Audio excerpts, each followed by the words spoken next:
बिस्मिल्लाहिर्रहमानिर्रहीम। अस्सलाम वालेकुम क्लास 9। उम्मीद है आप सब खैरियत से होंगे। आज हम करेंगे unit number 4 review exercise 4 question number 4 and 5। Question number 4 है find square root by factorisation and division method of the expression 16x4 plus 8x² plus 1। हमें जो एक्सप्रेशन दिया गया है हमने उसकी स्क्वायर रूट फाइंड करना है फैक्टराइजेशन मेथड से और डिवीजन मेथड से। तो स्टार्ट करेंगे। फर्स्ट पे देखें जो एक्सप्रेशन दिया गया है हमने इसका स्क्वायर रूट फैक्टराइजेशन मेथड से फाइंड करना है। उसके लिए आप वैल्यू को यहाँ पे राइट कर लेंगे 16x4 प्लस 8x² प्लस 1। ठीक है, अब हमने इसको फॉर्मूला में क्लोज करना है। अब देखें फर्स्ट वैल्यू ये है, देखें ये किस चीज़ का स्क्वायर होगा। 16x4 जो है वो 4x का स्क्वायर होगा। ठीक है, 4x² का स्क्वायर होता है आपके पास। 1 जो है वो प्लस 1 का होगा। ठीक है, आप 1 इस तरह से राइट कर लें, प्लस राइट कर लें। अब देखें बिटवीन में आपने फार्मूले के अकॉर्डिंग जो फार्मूला हम यूज़ करते हैं, फार्मूला हमारे पास होल स्क्वायर का होता है, वो हमने यूज़ करना है a plus b whole square. ठीक है, सो हम यहाँ पे राइट कर लेते हैं a plus b whole square is equal to a square plus 2ab plus b square. ठीक है, ये वाला हमने फार्मूला यूज़ करना है। अब देखें ए की वैल्यू राइट कर ली, बी की भी राइट कर ली, प्लस 2a भी राइट करना है। सो हम यहाँ पे राइट करेंगे प्लस 2a की वैल्यू क्वेश्चन के अकॉर्डिंग आपके पास 4x² है, राइट कर लें। बी की वैल्यू क्वेश्चन के अकॉर्डिंग 1 है, आप उसको राइट कर लेंगे। ठीक है, अब देखें ये फार्मूला बन गया है। अब आप इसको क्लोज कर सकते हैं। किस फॉर्म में हम इसको क्लोज करेंगे? 4x² plus 1। ठीक है, इस फॉर्म में इसको क्लोज कर लेंगे, ये होल स्क्वायर आ जाएगा।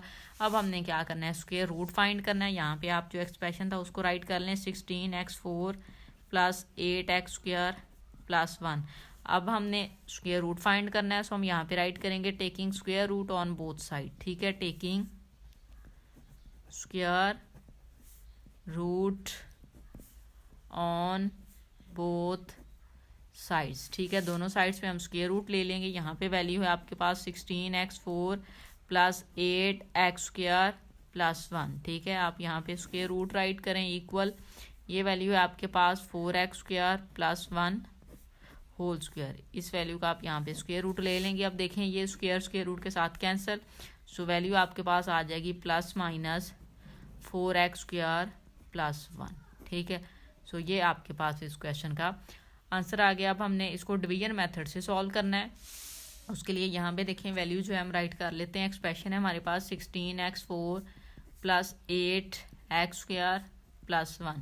डिवीजन मेथड से आपने जब इसका स्क्वायर रूट लेना है उसके लिए आपने ये देखना होता है कि ये जो फर्स्ट वैल्यू है ना इसका आप स्क्वायर रूट लें। ठीक है मीन आपने देखना है कि ये किस वैल्यू का स्क्वायर है। अब 16x4 किसका स्क्वायर होगा? आपके पास 4x² का, हम ऊपर ही सॉल्व कर चुके हैं इसको। 4x² का है तो वही जो वैल्यू है ना 4x² वो आपने यहाँ पे भी राइट कर लेनी है 4x² और वही वैल्यू आपने सेम यहाँ पे राइट करनी होती है। ठीक है, दोनों को राइट कर लिया। आपने ये जो वैल्यू है इसका स्क्वायर रूट लेके देख लेना है या फिर आपने देख लेना है कि ये किस वैल्यू का स्क्वायर होगा। तो जो वैल्यू आएगी उसको आपने यहाँ पे भी राइट करना होता है और इस साइड पे भी राइट करना है। दोनों को फिर मल्टीप्लाई करें, देखिए आपके पास ये वैल्यू आ जाती है 16x4 आ जाएगा। ठीक है, साइन चेंज हो गए क्योंकि आप डिवाइड कर रहे हैं। ये वैल्यू इस वैल्यू से कैंसिल हो जाएगी, ये आप नीचे ले आएंगे। ठीक है, 4x² प्लस 1। ठीक है, अब ये जो वैल्यू है इसमें सेम यही वैल्यू आपने ऐड करनी होती है और फिर उसको आपने नीचे ड्रॉप कर लेना है। 4 4 8 हो जाएगा और साथ में x²। अब आपने क्या करना है, ये जो वैल्यू होती है फर्स्ट वाली वैल्यू, इसको इस फर्स्ट नंबर पे आपने डिवाइड करके देखना होता है कि क्या वैल्यू रिमेनिंग आती है। अब इस क्वेश्चन में हमें नजर आ रहा है कि 8x² को 8x² पे डिवाइड करेंगे तो 1 आएगा। अब जो 1 आएगा ना वो आपने यहाँ पे राइट कर लेना है। मीन प्लस का आएगा तो प्लस 1 आपने यहाँ पे ले लेना, वही प्लस 1 आपने यहाँ पे लेना है। फिर आपने क्या करना है, इस पूरी एक्सप्रेशन को जो 1 आपने न्यू वैल्यू ली है उसके साथ आपने मल्टीप्लाई कर देना है। ठीक है, आप 8x² को 1 के साथ मल्टीप्लाई करें, वैल्यू आ जाएगी 8x²। फिर प्लस 1 को 1 के साथ मल्टीप्लाई किया 1, इन दोनों वैल्यूज के साइन चेंज हो गए, सो ये कैंसिल हो जाएगी, रिमाइंडर 0 आ जाएगा। ठीक है, अब देखें आपके पास क्या आंसर आया था 4x² प्लस 1। सो अब हम यहाँ पे राइट कर लेते हैं, वैल्यू आपके पास आ गई है प्लस माइनस 4x² प्लस 1। ठीक है, मीन आपके पास ये इस क्वेश्चन का आंसर आ गया। अब देखें एक ही आपको एक्सप्रेशन दिया गया था, उसको आपने दो मेथड से सॉल्व करना था। स्क्वायर रूट फाइंड करना था, डिवीजन मेथड से भी फाइंड करना था और फैक्टराइजेशन से भी। डिवीजन मेथड से सॉल्व किया तो 4x² प्लस 1 आ गया। ठीक है, और आपने फैक्टराइजेशन मेथड से उसको सॉल्व किया तब भी यही वैल्यू आ गई। तो आपका ये क्वेश्चन जो है वो ठीक है, इस वे में आपने इनको सॉल्व करना है। क्वेश्चन नंबर 5 देखें। क्वेश्चन नंबर 5 आपको दिया गया है, Huriya is analysing the total cost of our loan, कि जो उसकी टोटल कॉस्ट हुई लोन की उसने उसको चेक किया, मॉडल बाय द एक्सप्रेशन, उसको उसने एक एक्सप्रेशन में मॉडल बना लिया उसका। ये एक्सप्रेशन है आपके पास, where x represent the number of years, यहाँ पे वो कह रहा है जो एक्स है वो नंबर ऑफ ईयर्स को रिप्रेजेंट करता है। What is the optimal repayment period for Huriya loans, वो कहता है आपने वो पीरियड चेक करना है कि जिसमें उसने वो जो लोन है उसको रीपेमेंट करना है, मीन लोन वापस करना है, तो वो ईयर आपने देखना है कि कितने ईयर में वो वापस उसको करेगी। ठीक है, उसके लिए यहाँ पर देखें आपको एक्स जो है वो उसने दे दिया है, और एक्स उसने कह दिया है कि एक्स वो क्या है, where x represent the number of years, mean आपने पीरियड ही फाइंड करना है, मीन एक्स ही फाइंड करना है। तो आप क्या करेंगे, सिंपली यहाँ पे जो एक्सप्रेशन है आपको दिया जाएगा उसको आप राइट कर लेंगे, C of x is equal to x square minus 8x plus 15। ठीक है, अब आपने क्या करना है, ये जो एक्सप्रेशन है इसकी वैल्यू फाइंड करनी है, और इसको 0 के ऊपर रख लें आप, एक्स स्क्वायर माइनस 8x, ठीक है, प्लस 15।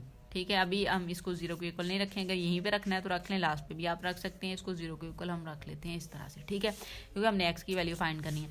अब ये जो एक्सप्रेशन है इसकी फैक्टराइजेशन करनी है, उसके लिए आपने क्या करना है, फर्स्ट और लास्ट वैल्यू को मल्टीप्लाई करके देखना है, एक्स स्क्वायर प्लस 15, इन दोनों वैल्यू को मल्टीप्लाई करें तो आपके पास वैल्यू आ जाएगी 15x स्क्वायर। अब बिटवीन में हमें दो ऐसी वैल्यू चाहिए जिनको मल्टीप्लाई करें तो 15x स्क्वायर आए, ऐड या सब्ट्रैक्ट करें तो बिटवीन वाली वैल्यू आए जो कि -8x है।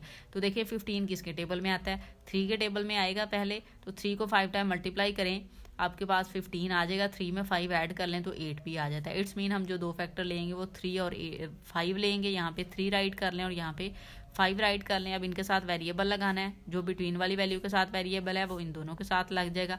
साइन आपने लगाना है ग्रेटर वैल्यू के साथ, वो वाला साइन यूज़ करेंगे जो बिटवीन वाली वैल्यू के साथ है, माइनस लग गया, ये वैल्यू ऑटोमेटिकली माइनस की आप लगाएंगे, क्यों, क्योंकि -5 में -3 ऐड होगा तभी -8x आएगा। ठीक है, अब फर्स्ट टू टर्म में से आप x कॉमन ले सकते हैं, रिमेनिंग आ जाएगा x -3, थर्ड और फोर्थ टर्म में से आप -5 कॉमन लेंगे, रिमेनिंग आ जाएगा x -3। ठीक है, यहाँ पे अब देखें जो वैल्यू है वो माइनस आ गई आपके पास, क्यों, क्योंकि आपने बाहर माइनस का साइन लिया, ये दोनों वैल्यू के साइन चेंज हो गए, ये नेगेटिव था पॉजिटिव हो गया, ये पॉजिटिव था नेगेटिव हो गया, इक्वल ये 0 आप इधर रख लें। अब देखें x -3 अगेन आप कॉमन ले लेंगे, रिमेनिंग यहाँ पे आ जाएगा x -5 इज इक्वल टू 0। अब दोनों फैक्टर्स को आप 0 के ऊपर रखें, x -3 इज इक्वल टू 0 और x -5 इज इक्वल टू 0। हमें x की वैल्यू चाहिए, हम 3 को मूव करेंगे, इक्वल के दूसरी साइड पे जाएगा सो पॉजिटिव हो जाएगा। यहाँ से भी हमें x की वैल्यू चाहिए, 5 को मूव करें दूसरी साइड पे जाके पॉजिटिव हो जाएगा, क्योंकि इस साइड पे नेगेटिव है। अब 3 में 0 ऐड कर लें, वैल्यू आ जाएगी आपके पास 3, यहाँ से x इज इक्वल टू 5। ठीक है, आपने x की वैल्यू फाइंड करनी थी, और x उन्होंने क्या कहा है कि उन्होंने क्वेश्चन में हमें कहा था x represent the numbers of years, के नंबर ऑफ ईयर्स को रिप्रेजेंट करता है। सो यहाँ पे आप राइट कर सकते हैं 3